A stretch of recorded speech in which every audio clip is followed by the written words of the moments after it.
top 30 strongest, because it's just a top 30 ranking, because I haven't sat down enough to go through and exactly pinpoint how strong these characters are against each other. Maybe I could do that another day, because I think that's truly how you represent strength, how strong you are against the field as opposed to the person beneath you. Because typically for these top 30s, it's like, well, I don't see Magellan ever beating Marco, but can Magellan do damage to someone like Sanji? I don't know. Just an example, not saying that he can. It's just the boy Hancock. I think she's a great exception here, where she can do damage to a lot of people as long as they're lusting or has some attraction to her, even when they don't. Her power and her strength is not necessarily represented by where she is in most standings, because, well, how do you factor that in? And I think One Piece is a lot of rock, paper, scissors. There's a lot of unexplained things, a lot of characters we don't know about, and we're just guessing. So don't get mad at somebody's list. You're probably gonna get mad at my list. I mean, we've been doing this for years. You guys get mad every single year, so I expected it. Yeah, so it is. Let's get into the top. It is playing. It is playing through a speaker.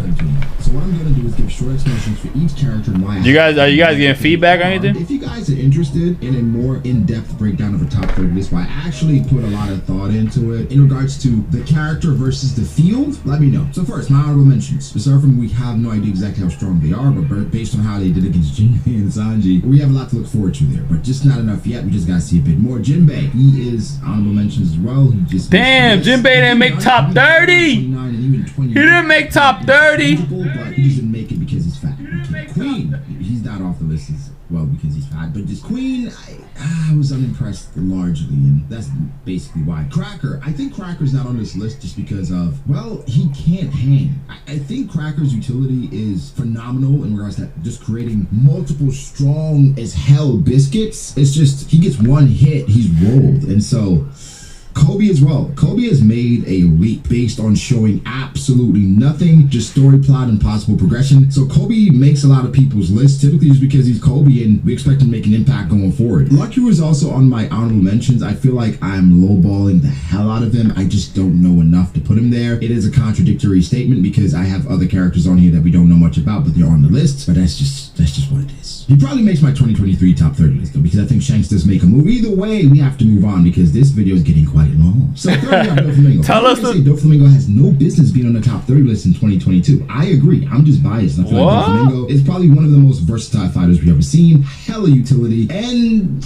I may be scaling him up a bit because I think Oda's going to do the same once he skips Hippo down. 29. Rob Lucci. Yeah, Rob Lucci did not have an amazing showing against Monkey D. Luffy, the sun god, the main character, the plot no me himself. I'm kidding. I'm kidding. Come on. We love Luffy over here. I think he did a lot better than people expected. People are going to change their tune and say, well, Rob Lucci, he didn't really do anything. Well, y'all said he was going to get knocked out, and he didn't get knocked out. Well, he did get knocked out. He was losing consciousness, so that's funny. But he thought we'd get one shot by Gear 5, which he probably should have, but plot, you know, it exists, and so it makes no sense to get Rob Lucci out of the way right now because he's still important to the rest of the arc. So he made it on the list, having an awakening as a Zoan. Kaido didn't have an awakening box, and Rob Lucci had it. And Oda's just basically signifying just how stronger he's gotten. So he gets some credit here for me. 28, Weevil, the respectful one himself. He wait.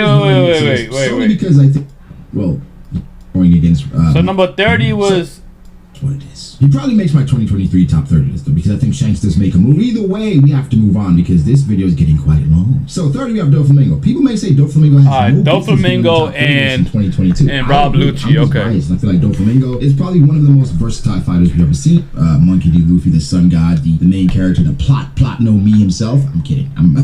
I'm kidding. Come on. We love Luffy over here. I think he did a lot better than people expected. People are going to change their tune and say, well, Rob Lucci, he didn't really do anything. Well, y'all said he was going to get knocked out, and he didn't get knocked out. Well, he did get knocked out. He was losing consciousness. So that's funny. But he thought we'd get one shot by Gear 5, which he probably should have, but plot, you know, it exists, and so it makes no sense to get Rob Lucci out of the way. Guys, I feel like the ultimate multitasker right now. So he made it on the list, having an awakening as a Zoan. Kaido didn't have an awakening box, and Rob Lucci had it. And Oda's just basically signifying just how stronger he's gotten. So he gets some credit here for me. 28, Weevil, the respectful one himself. He is one that makes a list solely because of plot or just story progression. But didn't you just say that you wasn't gonna give? We haven't seen him yet, really. And so you guys remember people like Kobe and shit to his island, and there was like a little, who's there? I think it might be Weevil. And if Weevil rolls Marco, which makes most sense for the story, he might have to move up this list. No, definitely would have to move up this list. So here is just a safe way to put him. 27, Magellan. Magellan, I don't think he'll ever go off on my list just because of what I saw in Info Down. He had multiple people that.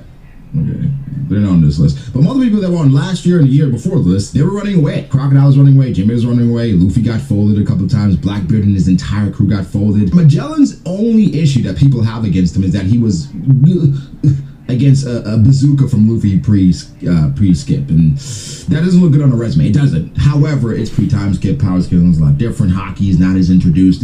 But Magellan putting someone like that over in Powdown, I know. He's not the warden. He's the vice warden currently, just off of stupid stuff. But he deserves to be here, I think. 26, we got Sanji. Sanji's gotten a lot. 26 since he. Damn, I know Zoro gonna be high up there. I don't want to hear nothing about that. Him having regen, recalibration, whatever the hell you want to call it, he can put his body back together, or at least his bones. That power, that force with Ifrit Jembe. He was already pretty damn strong and fast. Weight equals speed. I forgot the actual equation. Either way, getting stronger, getting faster. He is going to be devastating once we see him go all out again. And, he kind of did nerf himself by throwing away his raid suit. You know what I'm saying? But yeah, 26 is Sanji. 25, I have Marco. This may be a bit low for some people, but I think Marco's going to lose to Weevil when they meet again. Unfortunately. I don't know. Man, he is really strong. I just worry about his knockout potential just based off of, well, we've never seen him knock anyone out, right? I don't know. That's true. But I don't think Stocks. We've seen him fight a lot, but I was kind of shocked that he could not last a bit longer based on his ability where he can heal himself. Like, he was literally out of stamina after, though it's hard to perceive how much time had passed, but it feels like about 10 minutes fighting King and Queen, and that's highballing it. So here's the thing, though. People don't respect. That's one thing about. So I feel him on that, but like here's the point that we don't know how long Marco was really fighting for, and like. We know how strong King and Queen was. Holding off a fighting both of them like that could definitely sap somebody's stamina. You know what I'm saying? So, but I understand what is the number 25? Marco, I get it. King for sure, and he did a good job holding them both off for a little bit. So Marco was utility in Wano. I don't want to downplay him, but I mean, yeah, 25. 24 I have Boa, and she's somebody that if I did an in-depth breakdown, Nag had turned Marines into stone because they were attracted to a younger looking female, which is a bit weird. Either way, that power is overwhelming, so kind of have to scale her somewhere, and 24 feels a bit safe for me, but that's kind of where she is. That brings us to 23 where we have King. I think King, for whatever reason, has become underrated in the community. I don't know if because after Zoro unlocked Enmo, unlocked his advanced Conquerors Haki, he kind of got rolled, but he has amazing damn power, right. Amazing durability when, his flame on, flame off thing is going on, and he's fast, and he can hunt like they hunted back in the day, and he has amazing BDSM outerwear. So I mean, he's on the list. I just don't feel like he gets the credit that he should. I may be downplaying him as well, but hey man, the people on this list are strong. And 22, that brings us to Katakuri. A lot of people tell me that I'm biased when it comes to Katakuri. I'm like, you're fucking right, I am. Like, I tell you guys that all the time. I respect that. I respect that. It's like one of my favorite characters, if not my favorite character in One Piece. So we saw what happened in Whole Cake Island, where basically he let Luffy live, he let Luffy do whatever he wanted to do, but he could have eradicated Luffy. Either way, Katakuri has all three forms of Haki, Conquerors. He has levels to his arm and Haki. He has the top of observation Haki. Everybody's problem with Katakuri is his knockout power, because he could not knock out Luffy. Well, if Luffy got hit with that goddamn trident one time, it would have been over, but of course he can't get hit with it because... observation Haki. Oh, that's kind of cool. Enough smarts to defeat anyone below him, but that doesn't mean he can't lose to anyone below him. Like, these people are relative. He could lose to Boa, he could lose to King, he could lose to Marco, he could lose to Sanji, he could lose to Magellan. Like, they're in the same range. I just, because of preference and bias, I put him above those other guys. That's basically what this list is, right? It's a list basically compiling 30 people that I think are really strong, with my biases included. Like, it's no technicality to it, bro. Thank you, Brago. Thank you. I respect that man for saying it, because niggas be giving me too much shit for being biased towards certain characters, but it's my list, bro. Or certain shows, it's my list. So thank you for saying that, bro. Like, he's the top 30 characters that he thinks is the top 30. You know what I'm saying? Him. Of course he's gonna have biases. We all do. And if you try to take it more seriously than that, and I don't know. You're just a loser, right? I don't know what to say. It's not that serious. It's just like, it's a fun thing that we should be having fun with. Dude, a category 22, 21 and a half, kid. Yeah. I've been seeing some top 30 lists recently, and for whatever reason, kid is being left off of some lists. What is wrong with y'all? Y'all are trash if you do that. Just FYI, because kid deserves to be on this list. Thank you. Not Law necessarily in Wano, right? Law was sussy, but kid did a lot of things that a lot of people don't respect. Okay, first, facts. And this is the only thing I'm gonna say. Okay, so only thing, kid made Big Mom dodge, and it was the first time other than when she told Kaido to beware of Enma in Wano. Other than that, that's the only time Big Mom ever dodged an attack. Facts. There are more things. Facts. Like the beautiful. Stop hating on Captain works, Kid, like, bro. He should be in a museum, bro. Like, that doesn't matter here. Kid at 21, at 20 I have Sengoku. I understand. Like, why do I have this old man that's here turned gray in 1 year, 2 years? He still is. Facts. He did. I don't think strength. He was dying this shit. Old in One Piece, and he has an amazing devil fruit, a mythical fruit, and based off of how One Piece has been trending, these mythical fruits, they're pretty impressive, man. We don't know exactly what he can do as a Buddha. I don't know if that's why he was super wise when it came to battle, because Whitebeard did praise his IQ. I think he still deserves to be on the list. Now, 19, I have Law. And it's like, well, Law is already over the former fleet admiral. Well, yeah, no, we're just parsing here. Out of everybody in Wano, I think Law impressed me the most, considering where he came from. And where he came from was getting Malu out by Doflamingo, who's 30 on this list. So it's a pretty big jump. But okay, I respect that decision. Law unlocked several abilities in Wano, apparently, that we didn't know about. He had an awakening. He had Curtain, which again is a defensive capability. We didn't know he had things like that. Gamma knife, of course, obviously. Radio knife. Law is just. Oh, he brought back the animation that somebody made. Is it the female one? Yeah. Because he used Corazon's devil fruit as well. He can do anything in his room. That's what they said, but that's not even true. He can do things outside of his room too now. Like, bro, he can throw his room at you. Law at 19. 18, we have Yamato. And that was fire. Yamato's over Law is basically Shiny against Kaido, and I feel you. I feel you. Trying to kill her, and she has advanced conquerors. And Yamato, even though like I wouldn't want to put Yamato over Law, because I really like Law, and that would be like my bias. But I understand the fact that he went head to head with Kaido. You know what I'm saying? Or Yamato. But I think I'll put Law over Yamato, just so I'm biased, right? Like I think I would do the same. But I understand this pick. I feel like that's the meta, right? It's like Yu-Gi-Oh! And you know the meta comes out every few months, and it's just like you gotta update your deck. You gotta get advanced cock, bro. And if you don't have it, then you're kind of falling behind. You're like, well, everyone above her doesn't have advanced cock, but I mean, everyone above her just stronger. So damn, why you gotta say it like that though, Brago? Advanced conk, like sounds like you saying some different shit right there, my nigga. Advanced cock, damn, bro. Yeah, I mean, that's basically the difference. I mean, she's strong, really strong, but advanced cock. That sounds weird to say. Advanced cock was hockey. I'm not gonna say it that way, just because. Thank you. He literally just says it. I'm like, yeah, please, my nigga, please.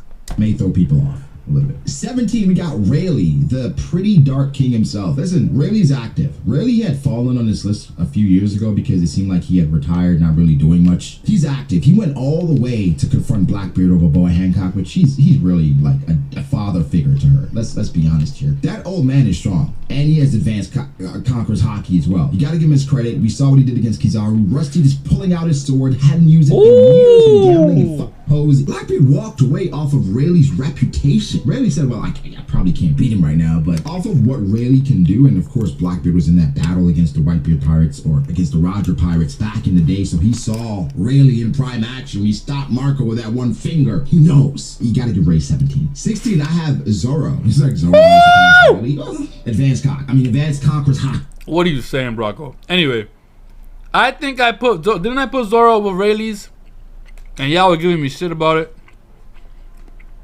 Let's go. That is the difference here, right? And I think Zoro confirmed to have Conqueror's Haki, confirmed to be in better control of Enma. Enma mode is just despicable, right? And I think, again, Rayleigh has regressed as much as people don't want to acknowledge it. He said himself he's not the man he used to be, which is probably not that far off. But Zoro has gotten a lot stronger, and I'm not gonna lie. If I was a betting man, they throw Zoro and Rayleigh in a fight today, I got Zoro walking out of it, man. Facts, bro. Facts. Maybe Straw Hat bias or Straw Hat tax. 15, we have Garp. Garp may go up this list based on what he does in 2023 because he's in a very precarious position that he's putting himself in, by the way. Like, no one's forcing him into that. He's doing it because of Kobe. I mean, Garp is the hero of the Marines, right? He doesn't have a documented 1v1 dub. these are one of the situations where we know what he did. Haven't really seen too much. But I feel him. Other than Don Chingyao, but hey man, he gets a lot of acclaim, and he was fighting against Rocks with Roger. Garp is probably the strongest Marine ever, and again, old age doesn't magically make your strength disappear in one piece. And so Garp at 15, man. At 14, not Ben Beckman. Ben Beckman we don't know much about. Of course, you guys are gonna know what I'm gonna go to, right? We're gonna go to that statement about Ben Beckman being Damoon to Shanks' son, which could mean any thing, but I'm gonna spin it to say that it means that he's probably close to Shanks in regards to strength. He's like the right hand thing, right? You know, it's the right hand and first mate, but he's one of the right hands like Zoro and Rayleigh. That thing, that's the only thing I have with Ben Beckman, because I saw him shoot, I saw him like use his gun as a club. I don't got much else. Well, he has IQ, the highest IQ in the East Blue. So yeah, I mean, that's what this list is, man. He's at 14. 13, Green Bull. Yeah, the Green Bull stocks are down. I had on a Green Bull shirt one day when I went into Target, and for whatever reason, people just started calling me trash for wearing that and said Shanks better. It was strange, especially in Target, because Target is like Walmart but good, and it has magical powers because you go there. That is a funny ass story, bro. Green Bull, I don't know if I'm putting him on high. I just considering who he put above, it was Zoro and Garp. I think Garp smokes Green Bull at this very moment, though. You know what I'm saying? Considering what Shanks did to him, but okay. They were just spending a lot more money than he planned on, and he walked out. He's like, "What the fuck did these bags come from?" That's a Target tangent. Back to the list. So Green Bull did not have a great showing in 2022. Man, it started off really well, beating King and Queen, even though they were weakened. You know, ancient zones after 7 days. Yeah, it's fine. He beat both of them together pretty easily, it seems. Well, the anime is gonna probably add some more exposition. He was great until he got Wi-Fi hockey by Shanks, and well, things fell apart for the Green Bull. And before that, we found out something got away from Green Bull and Fujitora, along with everyone. Like, everyone got away. They captured no one. And so we still don't know where Vivi is. Maybe they captured Vivi. Either way, not a great showing. However, he's still an admiral, and he still managed to one-shot commanders. Well, not one-shot, beat 2 commanders. He one-shot a couple of the alliance, and he single-handedly forced Yamato to say, you know what, I cannot leave. Yeah, you guys not ready. Number 12, I have Sabo. I have Sabo specifically over Green Bull because of the advantage type. It's like Pokemon, right? But Green Bull, he has a technique that can go against fire, because he's like, I'm an admiral. Do you think just using fire is going to work against me? Well, it did, but it just has a technique that can work against it. I think Sabo is amazing. I think Sabo's gotten a lot stronger ever since he's got the Mera no Mi. He was strong before then with the dragon techniques and hockey. Add the Mera no Mi with the techniques on top of that, the experience, the high pressure situations he's been in since then. People are starting to speculate that Sabo could have Conqueror's Haki, advanced Conqueror's Haki as well. I don't know. Probably. I think I'm comfortable with Sabo being at 12. 11, we have Fujitora. And, you know, one may say, well, Sabo and Fujitora are pretty much tied in Dressrosa. I don't think so. That was my perspective. I think Fujitora had the upper hand there. They're comparable now, right? Sabo could very well beat Fujitora. Again, just because someone's over them doesn't mean that they would beat them, right? That just means that if I flip a coin, that's the person I'm picking. But Sabo could Wait, really? I thought if it's over them, that means that person could beat them. But I feel like sometimes it's not that clear. So I get his point on that. Absolutely win against Fujitora. So that's, you know, Fujitora at 11. 10, I have Dragon. I have no idea why I have him here. Okay, well, he is the leader of the Revolutionary Army, and he is Garp's son and Luffy's dad, and so he gotta be somewhat strong. You gotta show me something, bud. You got a little bit. We run out of time, buddy. Dragon used to be number 1 for me. He's at 10 now. By next year, he might be at 15 if he doesn't do anything. Yeah, behind Sabo. Yep. Just because. Make a move, damn it. 9, we have Kizaru. Facts. And this may be interesting, 2023, because Kizaru is on the move when he's going to Egghead, and it may fluctuate. He may go up or down based on what he does in Egghead. Granted, he's going again. I'm really excited about Kizaru at Egghead, because I think it's about time we see another Admiral show us what they got. Luffy going against the main characters, there's only so much he can do. But based on all the L's the Admirals have taken lately, I think Oda may show them some grace and Kizaru may do some good things, or he may get rolled. And if he gets rolled, then he falls down this list. And we know Kizaru, we know what he can do. I'm not going to get to it. He's a light man. You get it. Number 8, I have Big Mom. Yeah, this is probably the lowest I've had Big Mom in a long time. And we all know what Big Mom can do, her strength, her durability, her devil fruit. The reason why Big Mom is this low, you want to say, is I think she, out of all the Yonko, she's one that can get got. Or people can get an attack in against her more than any other Yonko, right? She's gullible, she can be dumb, she is just the laughing stock of the Yonko, even though she is intimidating as hell. If there's any Yonko that can get got, like 1v1 is Big Mom. I mean, she couldn't even take out Marco at that time because she needed her souls or whatever. Not saying she's weak, she's not weak. I'm losing faith in Big Mom, and I feel like people are catching up based on her. She's getting old, man. Yeah. I feel that take. That was really well said. Big Mom at 8. At 7, I have Luffy. Yeah, I have Luffy over Big Mom. That's crazy, right? 3 years ago, Nah, Big Mom, I mean, Luffy smacking. He's fucking Big Mom up. I don't care. Yeah, what? No freaking way. Luffy's over Big Mom. I think with Gear 5 and what he did against Kaido at that end of the fight with Bajoran gun and everything he was able to do, and again, Gear 5, I'm comfortable putting him over Big Mom because Big Mom, she's gonna get hit a lot, and Luffy's gonna hit it in the wrong way, and she might be done. Luffy's at 7. At 6, I have Aokiji. You're like, yo, we have Aokiji over Big. I mean, Aokiji's one of those guys that I think is underrated as hell, considering that he lost to Akainu in 10 days, and he was the fact that. This is scary though. I'm not gonna downplay his pick on Aokiji here because we know Aokiji is pretty fucking strong, right? But Aokiji, like he's a number 6? He said number 6, and he ain't even mentioned Blackbeard yet. The fact that Blackbeard got him, well, he's in Blackbeard's crew. We think he's on the cover, right? But that's a pretty powerful team, bro. Pretty powerful team. Supposed to be the fleet admiral. As much respect as people give Garp, they equally disrespect the current admirals. I don't know why. People say that this is the best era of piracy. Pirates are stronger than ever, but the Marines, the main antagonists of them, they're going to be weaker than ever. So Aokiji, I'm giving him the credit of his abilities, the fact that he took Akainu, who a lot of people have really highly, to 10 days. I got him at 6. That could change in 2023, but right now I got him at 6. At 5, I have Blackbeard. Yes, Blackbeard. I would never put Aokiji over Blackbeard. I don't think that would make much sense.